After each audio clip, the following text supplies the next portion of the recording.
Hi, I'm Michelle Chalfant, psychotherapist, holistic life coach, and human just like you, learning to navigate life's challenges. With over 25 years experience, I teach people how to get healthy using the adult chair model.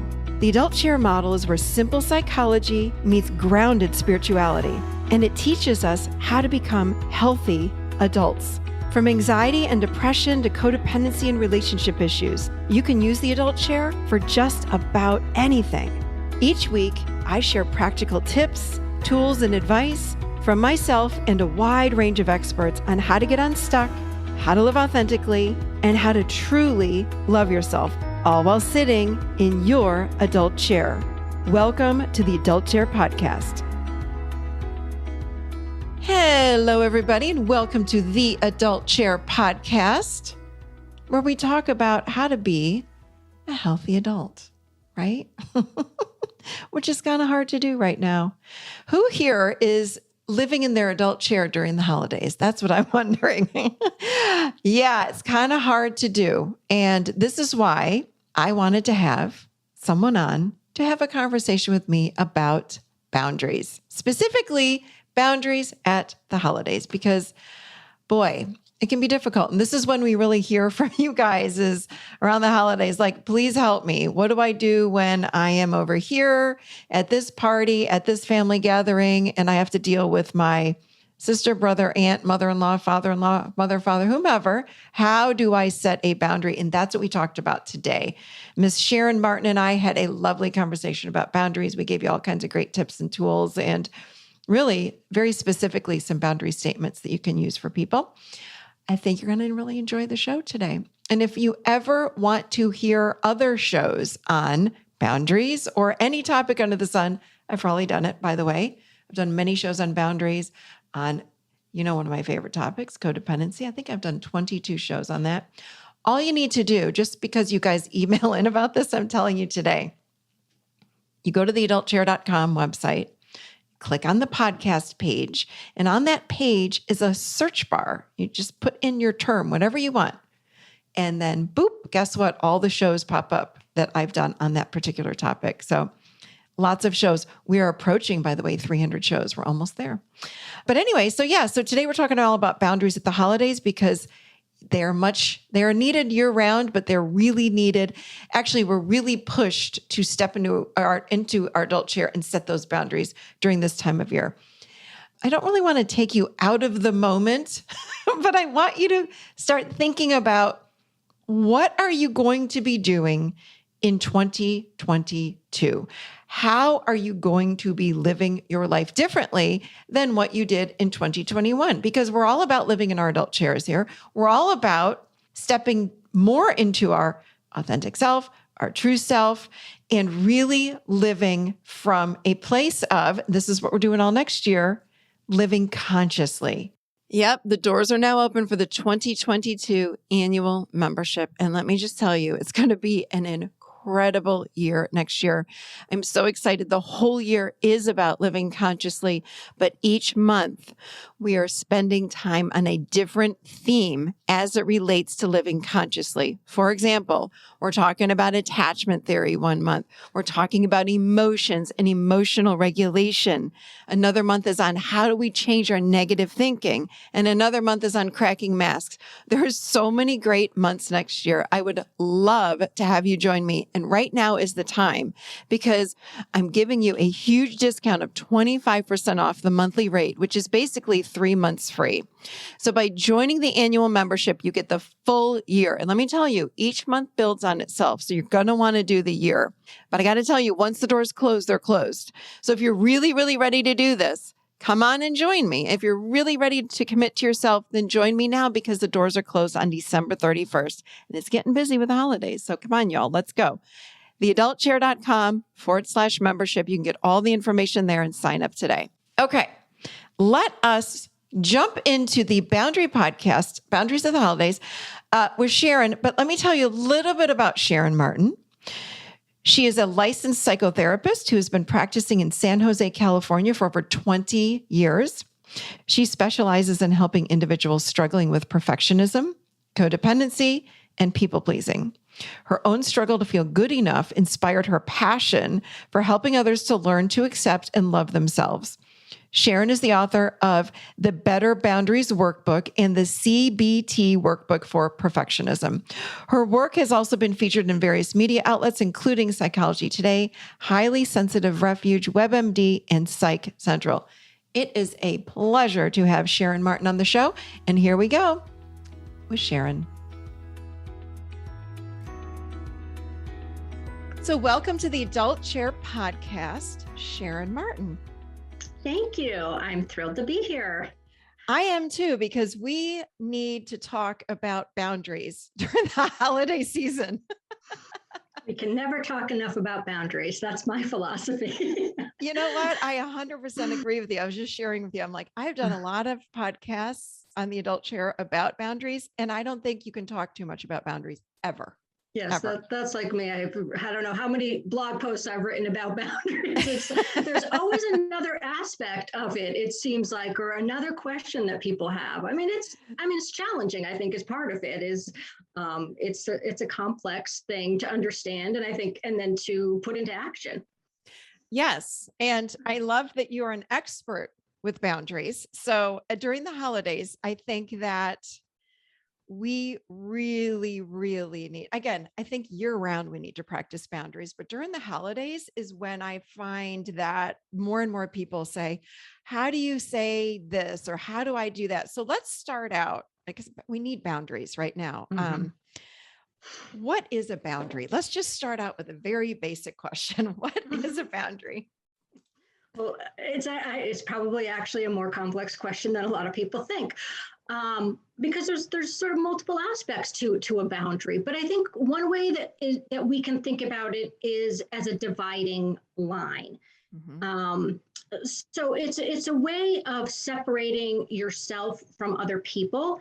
But I want to clarify that, because I think sometimes that sounds like it's putting distance between us and other people, which is really not necessarily true. I think actually having a healthy amount of, what we would call individuation, sort of a sense of self, of who I am as separate than who you are, actually allows us to have more intimacy and more connection with people without getting lost in that relationship where we're just becoming, kind of enmeshed or, fused in with somebody else, where it's, going along with their ideas and their opinions and trying to make them happy. Instead, we want to have, a certain amount of that, because that's relational, but we also want to have balance where we're also sure of who we are, mm-hmm. and have that ability to set limits and say, hey, no, that's not going to work for me, or actually I have a different opinion or a different belief or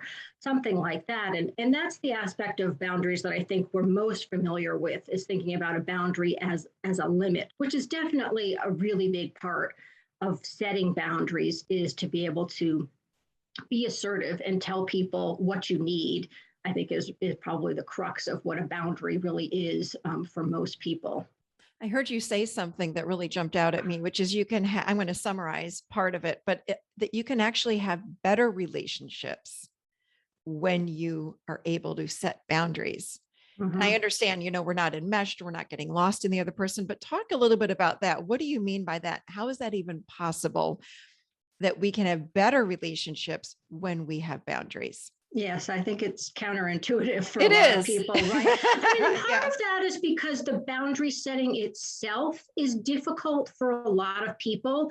Mm-hmm. And so it feels like it's going to be a conflict. And that's the part that feels like that's going to pull us apart. But there are actually ways to set boundaries that are less likely to create conflict. And I think once we can kind of move past that piece of it and have relationships where there are boundaries, which means there's mutual respect and there's compromise that's going on. And like I was saying earlier, that there's a sense of who I am and who you are, and that it's okay for us to have different needs and different opinions. That actually is really the basis of a healthy relationship, right? We have trust that I can say no and that you're going to respect that, or that we can talk about it and we can come to compromises about what we each need. So we're both getting our needs met in that relationship right? When there isn't a boundary, it's lopsided, and one person is often doing taking and one person is doing the giving in. And that's not relational. Often when we're the person who's doing the giving in, the not having boundaries, we end up in resentment. And that's not good for our relationships, right? For us to be going around feeling like I can't say what I really think or tell you what I need or say no to you. Ultimately, that's destructive to relationships. It might take a little while for that to show up as being angry or being passive aggressive or just feeling unfulfilled in a relationship because you can't be your true self, right? And that's that first piece of the boundaries that I was talking about is that sense of self allows you to be who you are in your relationships. So really interesting, your sense of self. So, and being who you are in relationships. I wonder, at the core of setting healthy boundaries, is it self-worth, self-esteem, a solid identity? Like in my opinion, again, I'm having you on today as a boundary expert. In my opinion, you can't set a boundary unless you have healthy self-worth. So I'd like to hear your opinion on that as well.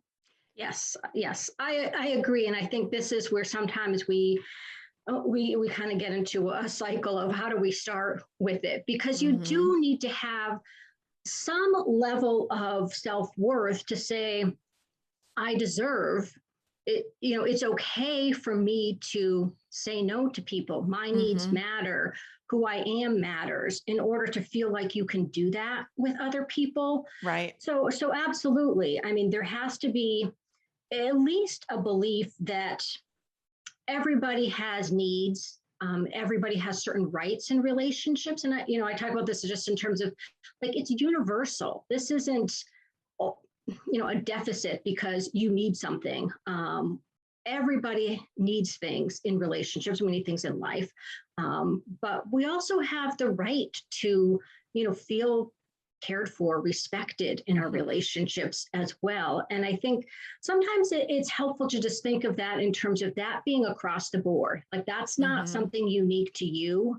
And I think that's one way to get maybe a jump start on if you're really feeling like, I don't feel like I'm personally worthy, to sort of take it outside yourself and say, everybody, needs these things and everybody deserves to be treated with respect in their relationships.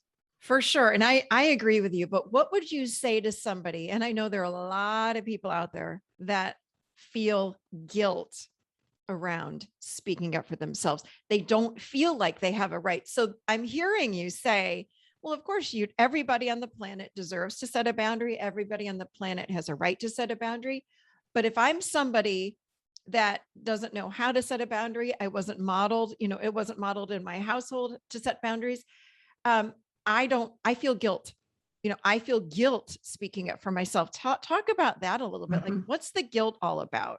I oftentimes hear this. Oh, yes. It's a huge barrier for people. And people feel guilty, of course, about all kinds of things. Yeah, right? For sure. Guilt is a sense that you're doing something wrong. And I think, just like what you were already mentioning, when somebody can realize where that's coming from, right? If that was the messaging you got growing up, or maybe it's actually the messaging you're getting right now, because guilt as a way to manipulate people to not set boundaries, right? So often it's somebody is actually saying something or doing something that is producing that feeling of guilt, that is telling you what you're doing is wrong. And this is where we need to really do some self-reflection and look at that thought and decide, is that actually true? Is this wrong, what I'm doing? And have a critical lens about that rather than just accepting that as fact, that this is wrong because my parents told me it was wrong or my best friend tells me it's wrong. But we can work with the belief system and try to change it. That's one piece of it. But the other thing that's sort of interesting about guilt is that sometimes, especially if it's maybe a low to moderate amount of guilt, is sometimes we can actually say to ourselves, I feel guilty about this, but perhaps I can do it anyway. right? Mm-hmm. And sometimes the action is almost the antidote to the feeling guilty. And so, I think we can work with it on both ends, which is to work on trying to change the thoughts and the feelings, or we can try to take action that will also perhaps change the feelings of guilt. Because once you do it enough times, Yeah. often you realize, okay, it's all right for me to do this. And I think one way that you can do that is also be selective about the person that you're going to set the boundaries with. Don't start out with the person who is the most challenging or produces the most guilt in your life. If there's somebody that you feel a little bit of guilt in setting a boundary with, and you can start there because it's more likely to be successful, which is going to help you move past that guilt and realizing, oh, look, it was okay. This relationship has sustained, me setting the boundary, and I can tolerate the small feeling of guilt that I have. And then we can kind of move beyond it and then sort of work our way up to those more challenging relationships. So do you feel like, I'm hearing you say, like, take some baby steps, just a little bit here, little tiny baby step with someone that feels really safe. Do you feel like then that it gets easier over time and the guilt stops at some point, or it lessens? It will lessen. I'm not going to guarantee that it's going to go away completely. But like I said, often a small amount of guilt is something that we can tolerate. I mean, that's the other piece is we don't need to wait until the uncomfortableness is completely gone in order for us to set the boundary. Because I think that's another mistake that people make, because then it almost turns into just procrastinating, like, until it's like maybe like performing on stage. Like if you just wait until you have complete confidence, you have no anxiety about it before you do it, you're never going to do it. But it's often it's actually getting yourself to do it. And I think just like you said, like the baby steps, I'm a big believer in baby steps. I think it's a lot of skill building and practice, just like cooking or driving a car. Right. The more you do it, the easier it becomes. Right. So true. So true. So, if I'm someone that is absolutely new to boundaries, don't really know about boundaries, afraid to set boundaries, where do I begin? And I want to point out, I just want to insert this. Boundaries are not the same thing as confrontation. Mm-mm. And I feel like people get that. And when I had a private practice, I heard that response like 85% of the time. When I would suggest to one of my clients, hey, why don't you go ahead and we need to set a boundary with so-and-so. Their response would be, but I'm not confrontational. Like boundaries an aggressive boundary, an angry boundary can be confrontational, but a healthy boundary is not confrontational. Do you agree with that? Please let us know. Yes. Thank you. What I think part of what you're talking about is that distinction between being aggressive and being assertive. And people who are not familiar with how to be assertive confuse the two. It just feels like it's all in the same pot, that if I say anything assertive, it's going to be taken the wrong way and I'm going to get a negative reaction. But a boundary is not a way to try to control other people or to punish other people. It's not an effort to make people do things. And that's where one of the things that often is people think of a boundary as a way to get people to do what they want. And sometimes, yes, we are going to phrase our boundary in a way that we're making a request. But that's different than a demand, like I need you to not do this. That's probably going to lead to a confrontation because people don't like to be told what to do, right? But if we can ask in a nice way, we're more likely to get cooperation. But we also have to remember that even if somebody doesn't want to do the thing that we have asked them to do, to make that change, we still have options. We still have ways of setting boundaries by changing ourselves. And this is the part that, again, I think people kind of lose sight of. It's like, if I can't ask you, if I ask you to do something and you refuse, or maybe you say you're going to do it, but then you don't, then people often give up and they say, oh, the boundary didn't work. So, Right. Forget that. Boundaries are useless. It's like that was one option. That was one Right. way to try to get that need met by asking the other person to do something. But if they're not going to do it, we got to put on our creative hat and say, okay, how else can I get this need met? What's within my power? What can I do? How can I change myself and my behavior? And I think we need to be honest that sometimes that's not, it's sort of not the solution that we were looking for. We'd rather the other person makes the change, right? Right. But it doesn't always work that way. I mean, there are some people who just aren't interested in making any changes, essentially. And there are some people, who have perfectly legitimate reasons for saying, well, that's not going to work for me, the request that you're asking me to make.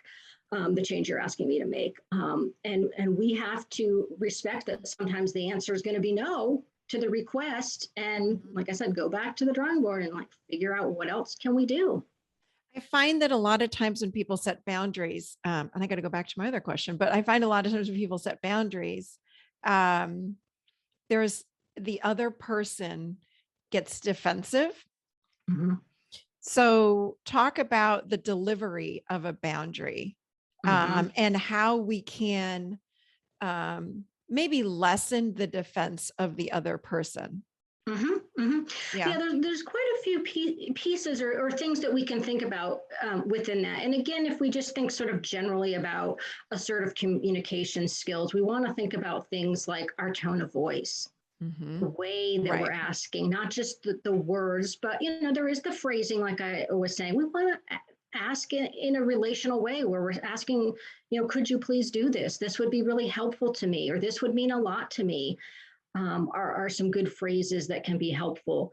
The other thing is think about the timing of when you're going to ask somebody to do something. And there are times when we need to ask in the moment, I would say, especially if it's a safety related boundary, there's an issue of something that's unsafe that's going on. Then we need to deal with it right then. But often we can wait until it's a sort of a better time to have the conversation with somebody, a time when they're attentive, when they're sober, when there's a place that's private, things like that, instead of just in the moment. Because also in the moment is often we have a lot of feelings that are coming up, and it's hard to offer the respect, have a calm demeanor, things like that. So we do want to take our time and often think through how we're going to say it, what it is specifically that we're asking for, and make those considerations instead of just in that moment, just sort of blurring out what's coming to mind. Can you give us some example of simple boundary statements to make? Very simple, simple requests. Like what does that look like? Sure. Do you have any, I don't know if you have a specific example of. No, anything at all. And again, I'm thinking of holiday season, but again, you need to learn we need to learn how to set boundaries year round. So it could be anything, whether it be, someone says or does something to us that was hurtful, or let's have that would be one. The second one might be, you're at Christmas or Hanukkah or whatever celebration you're doing in the month of December. What if someone brings up politics or COVID, and what if you don't want to have anybody talk about that? How could you set a boundary around that? Okay, that's a great one, because I think there's a couple of different ways that we can do that. Yeah. Because it's a good example of, we can think about what's the way that we can phrase that we can, I'd rather not talk about that. Or I think that's going to lead to some upset feelings, and let's just keep things light while we're having our holiday get together. Or it might be, I'd rather not discuss that, so I'm going to go in the other room, right? That's an example of, you can have that conversation. I just would prefer not to. The other alternative is sometimes you don't say anything at all, but you just excuse yourself and say, I need to, use the ladies' room, or I need to go, finish preparing dinner, or something where you're just, sometimes we need to think about whether it's actually useful to state the boundary. And again, that's sort of know your audience. Right. Because for some people, we know that simply saying, I don't want to discuss that is actually going to have them push the issue more. Oh, well, why don't you want to talk about it? Right. And it starts to get into what it is we're trying to avoid. So there is a time and a place for just take the action if you need to. You don't necessarily need to explain why it is you're doing what you're doing. Yeah. Right. I mean, and that's true of a lot of different boundary situations. Is sometimes it's important to have that conversation and explain what's going on for you.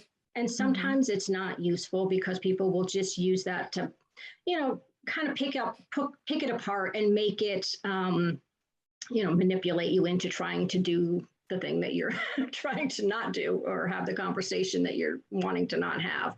But again, I think it goes back to realizing that that's perfectly okay for you to do. Yeah. This is your holiday too. You're entitled to enjoy it as much as anybody else. And you don't have to participate in every conversation that's going on.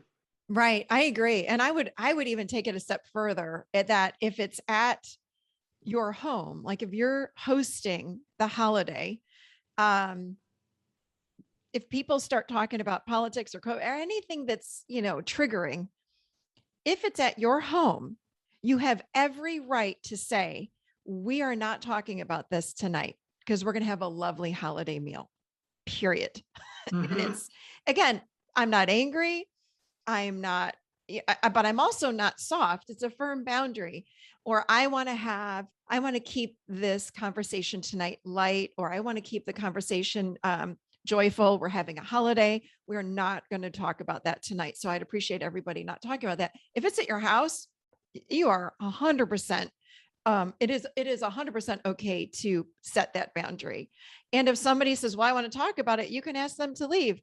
And I like what you said too. Like if I'm at someone else's house and they're talking about it, a personal boundary is walking out of the room, is going to fix dinner or help out, or is going to set the table or going to the restroom. Remove yourself if it's uncomfortable. So boundaries don't always have to be something that's spoken. We can just leave.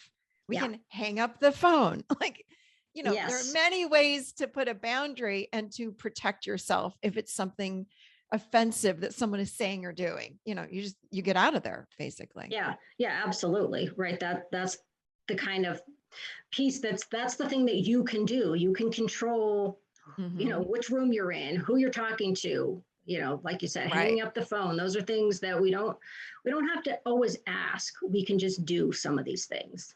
100%. So if somebody, like you said, we were talking about, what if somebody, because people aren't sometimes graceful with receiving boundaries. And I think when we deliver boundaries, or again, when I think of a boundary, it's a simple statement. It's a simple request, not aggressive, but the ways that we can ensure that, and again, there's never 100%, ensuring this, but the ways that we can ensure that the receiving person is not going to get so aggressive and defensive is that we are setting it up in a way that is kind, yet stating our request. But here's the question I have for you. Yeah. What happens if that person gets defensive? So how do you handle that? What do you do if that person says, I can't believe you said that to me? Or, why would you ask me to do that? Or I didn't mean anything by that. I don't know why you're getting so upset. Like, how do you respond to somebody that meets your boundary with, a big giant, like, hand in your face or a defense? I think what you need to do is restate the boundary and be clear about it and be firm with people. I think part of the problem is when people are new to setting boundaries is that the other people in their lives are not used to them having any boundaries. So you are going to get some pushback from people, not because they won't ever accept your boundaries, but because they're not used to you having any. If you've been going 20, 30, 40 years without many boundaries, and you show up at Thanksgiving dinner with boundaries, of course people are going to be defensive or confused, or I think there's something also just natural that people are going to push a little bit back on something that's new. Mm-hmm. So be prepared for some of that would be the other thing that I think is important is don't be Mm-hmm. shocked that your people are going to resist the boundaries that you're setting now. Mm-hmm. So consider that, and say, okay, well, what am I going to do if, Uncle Joe says, oh, I want to talk about politics, right? I mean, tell them again, if this is non-negotiable for you, then Mm-hmm. make that clear that this Yeah. is the way it's going to be. I think also, if I could add to that, that what I call the setup to the boundary is very, very important. So we can soften our request when we put these bumper statements on either side of it. Now, we don't ever want to get lost in the weeds, as I call it, but even to say things like, hey, Sharon, I'm so glad we have such an open, wonderful relationship. You mean a lot to me, which is why I'm glad I can share anything with you. What I'm going to ask you is during the holidays, if you could avoid talking about COVID, I'd really appreciate it, just because I want to keep the holiday meal really, peaceful, period. Mm-hmm. I think that when we set it up like that, it tends to bring the defenses down, because people then say, oh, wow, Michelle really likes me. And we have she's saying that we have a great relationship. That to me opens my heart. And Mm-hmm. I'm less apt to defend when you then state your boundary, because I'm softening it a little bit with how much, you mean to me. Mm-hmm. Yeah, and Yeah. especially if we're genuine about it, right? Yeah, That, for you sure. really do. Like it's important to me that you come to our holiday gathering and that we have a good time and Right. so forth. And I think the other thing that you're pointing out is by doing that preparation and maybe having some of those conversations before the holiday gathering, it Mm-hmm. gives people the opportunity to kind of get used to that idea. So they're not caught off guard when they show up and it's not what they expected. Now they can Right. start to get their head around, okay, this is how it's going to be. It's going to be a little different this year or something like that. And then they kind of come into it in a Right. place of greater, I think, acceptance and expecting their expectations are met. I think that's a great idea. So whoever's coming to the party, you could send out a group video versus a text, because texts are triggering for people. When we hear that ding on the phone, boom, we're in fight or flight. So don't send out a text about this. I would either do it in person or on the phone or in a video. You can video yourself. You can say, hey, everybody, I'm so excited for you to come for the holiday meal. Just wanted to let you all know we are not speaking about politics or COVID during this holiday season, because we want to make it joyful and peaceful. We're so excited to see everybody. I'll see you at 6:00 on the 25th or whatever it is. So I think that would be another way that we could set a boundary that is cheerful, yet we're letting everybody know we're just not going to be talking about that kind of thing this Mm-hmm. year. So, Oh, yeah, I think that's such a great idea.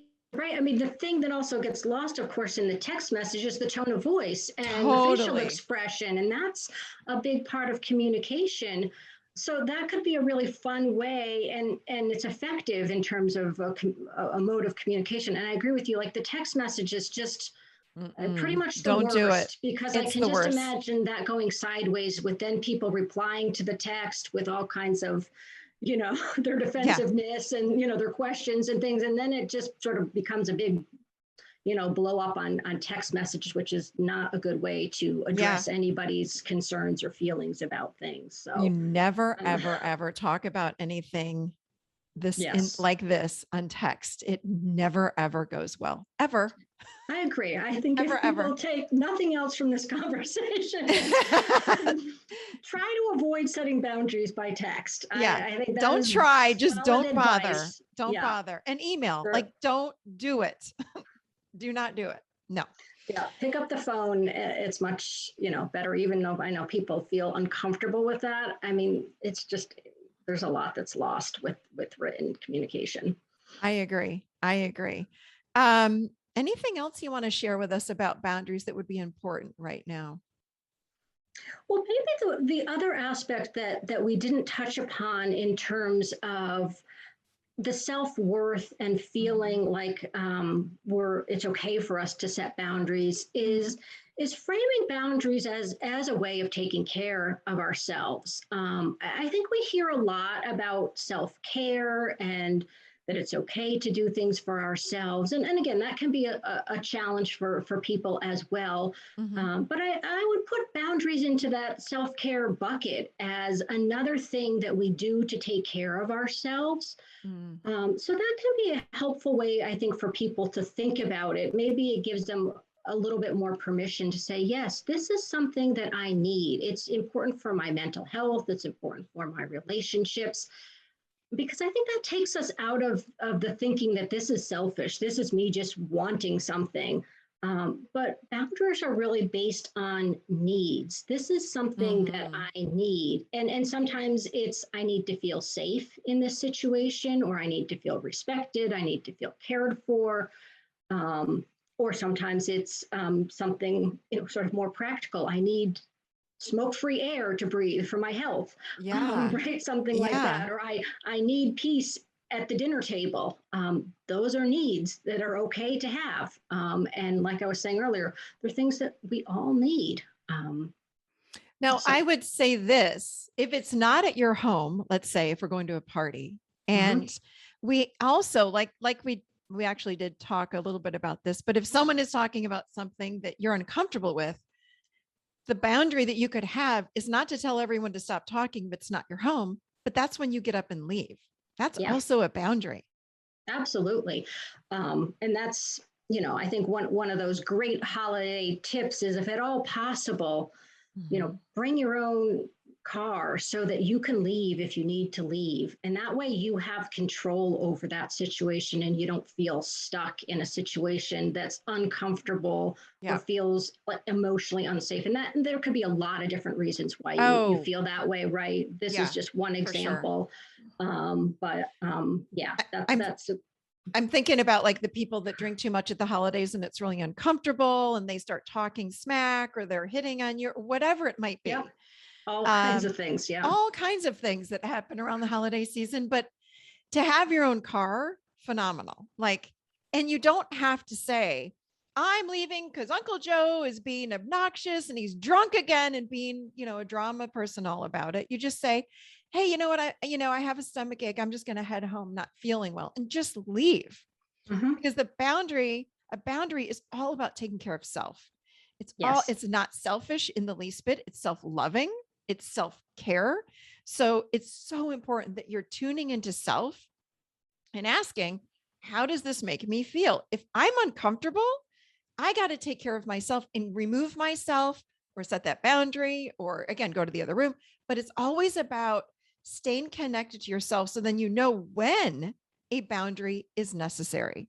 So please, just a takeaway again is, don't extend yourself to others so much that you've lost sight of what you need on the inside. Only you know.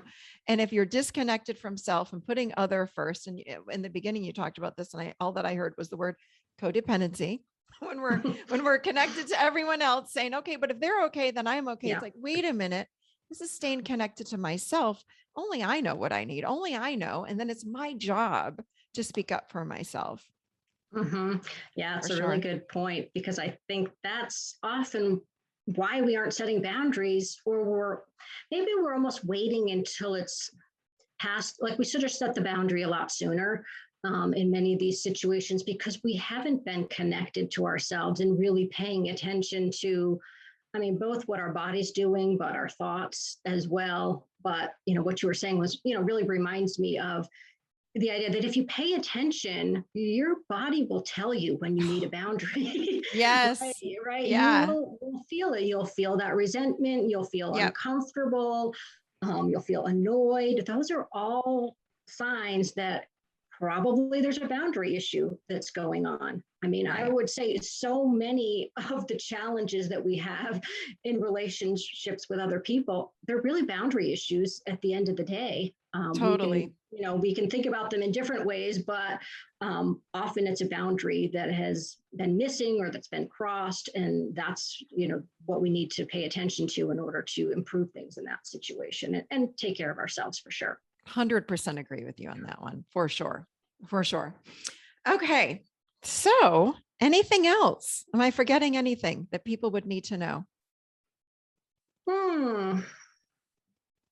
I think I will add, make sure that you're really kind to yourself. Good point. Great point. Trying to set boundaries. Yeah. It's really hard. And I think especially at the holidays, there's a lot of pressure. We tend to be overwhelmed, feeling stressed. We often don't get enough sleep. We're not eating as well. We get out of our routines. And so just make sure that you're taking really good care of yourself. You know, I like to remember, it's like the more you ask of yourself, the more you need to give to yourself. And when you're asking yourself to do something that's new, that's challenging for you, make sure that you're gentle. It's not always going to go perfectly. Remember to, you know, give yourself credit for the effort, the attempts that you're making, because it is a learning process.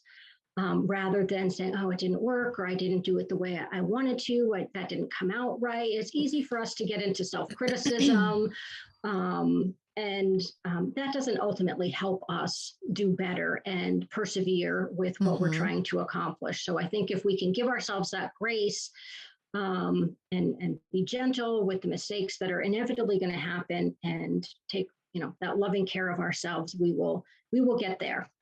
So true. But I want to point out, sometimes when we set boundaries, it might not go well, but oftentimes it goes amazingly well.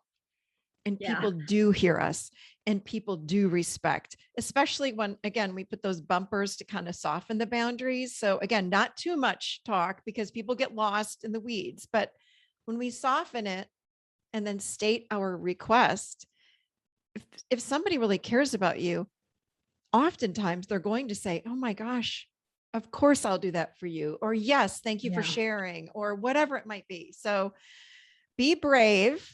This is a form of self-love, self-care. Set those boundaries. You have a right. You deserve to set boundaries. It's part of being human. It's our job to take care of ourselves. It's no one else's job.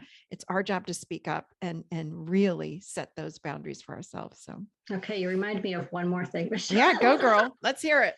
Well, what you were reminding me of is that we tend to remember the times that the boundaries don't go well, right? That's where, you know, we replay those over in our heads so many times that it feels like, oh, boundaries never work. But if we can really try to tune into the times when they do work, it does go well, that's really helpful, and that's encouraging, and that's where we can have our motivation. So, you know, people might even want to write down just a sentence or two about all the times that the boundaries do go well. Totally. Or they're at least partially successful. That's another thing that I love to talk about, is the idea that, you know, maybe it's not 100% the way that you wanted it to come out, but it, you know, was a step in the right direction. And when we can really help ourselves remember all of those successes in terms of our boundaries, I think it also just brings our thinking back into balance instead of just being skewed to what doesn't work. It's like, remember what works, give yourself credit for that, and be encouraged by it, because you're right. I mean, a lot of times it does go better than we even think it's going to. So true. So true. You got to be brave enough to speak up. I was speaking with a friend of mine. Gosh, I don't remember when it was, probably a few months ago. And she's not great at texting back. Like, I'll send out a text, and everyone loves her. We all talk about how she doesn't text back very well. But I realized that when she didn't text back, you know, after 24 hours, I don't need a text back within a minute. I mean, most of the time I don't get to my text for hours and hours anyway. So I don't need that. But by the end of the day, if I don't hear back, I might say, well, maybe they didn't get it, so I'll send it again. And then if I don't hear back from you, then my brain starts going into my codependency that says, uh-oh, are they mad at me? What did I do wrong? So I asked her, I said, listen, you know, I love you, but what I need from you is to text me back, even if it's an okay or a thumbs up. I just want to know that you got it, because when I don't hear back from you after 24 hours, it starts I start edging back into the feelings of codependency. I start feeling like I did something wrong. Mhm. And I said, and I work on that, I work with my inner child and I soothe myself and all this. I said, but it'd be really helpful if you could just say, got it, one word.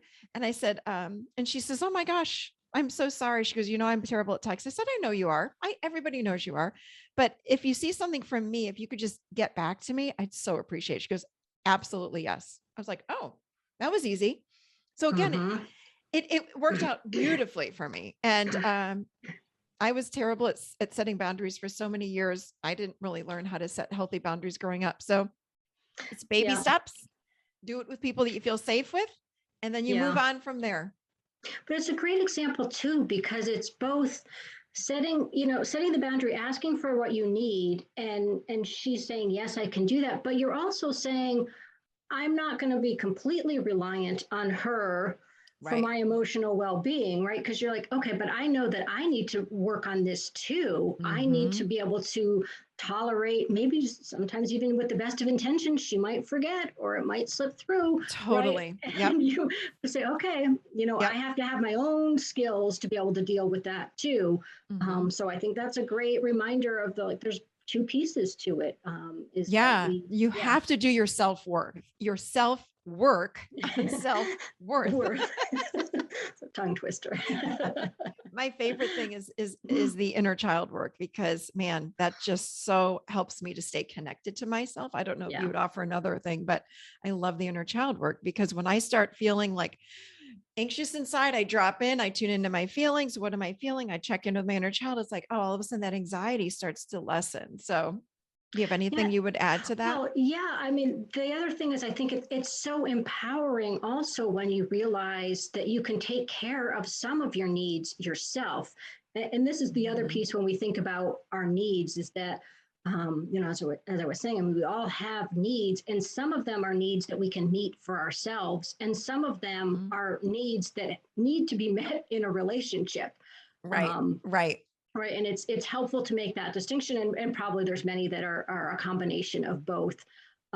Right. So we don't want to make everything about, I need, all of, validation from other people. Right. We need some of that from other people because we're humans. For sure. But we also need to know how to do some of that for ourselves. So that's the other piece of it is, recognizing how you can take care of yourself. So true. Great advice. Thank you. All right, my dear, how would people find you? And that beautiful book of yours, the workbook. Let's hear about it. Yeah. Where would we find you? Okay. The book is the Better Boundaries Workbook, and that's available at all major bookstores. So you should be able to find that almost anywhere. And then my website online is livewellwithsharonmartin.com. And there I've got lots of other boundary related articles and tools and things like that people can take a look at. Awesome. We will put that in our show notes. So we really appreciate you coming on and chit-chatting with me about this, because it's so important. This is a big time of year that we need boundaries. So thank you for taking the time. Oh, my pleasure. Thanks so much.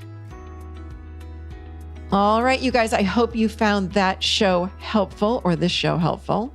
It's an important one. Boundaries, you have to remember, it's a lifelong journey.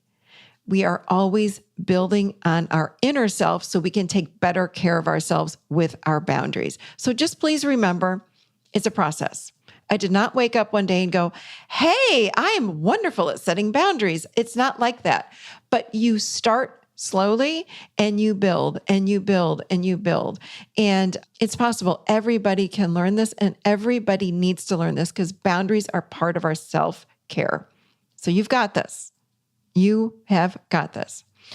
And I want to remind you, if you really want to take great care of yourself, this is a wonderful way to do it by joining me as an annual member for the membership for next year.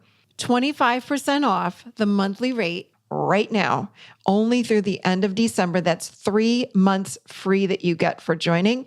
That's at theadultchair.com/membership. I would love to have you. There are lots of perks to being an annual member. And this annual membership, we only offer it once a year. It goes away on December 31st. So don't wait. And by the way, it's a great Christmas gift. Just planting a little seed there. Yeah. great, great Christmas gift. So, all right, you guys, have a wonderful week. I wish you all well during this holiday season, and I will see you seated next week right here in the adult chair.